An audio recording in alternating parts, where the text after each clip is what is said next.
राष्ट्राचा।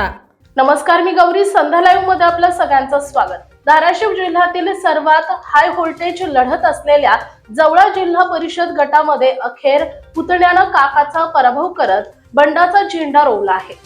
माजी मंत्री तानाजी सावंत यांचे पुतणे धनंजय सावंत यांनी अपक्ष भाजप पुरस्कृत लढत आपल्या काकांच्या सत्तेला मोठं खिंडार पाडलंय।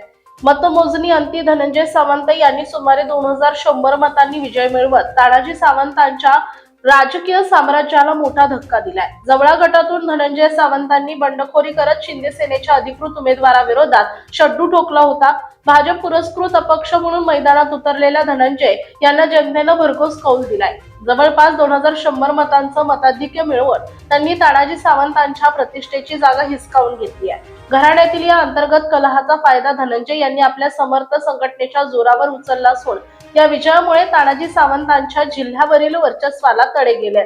एकीकडे पुतण्यानं पराभवाचा धक्का दिलेला असताना माजी मंत्री सावंत यांचे मतदान असलेल्या डोंजा गटात देखील शिंदे सेनेचा पराभव झाले। येथे राष्ट्रवादी अजित पवार गटाचा उमेदवार विजयी झालाय।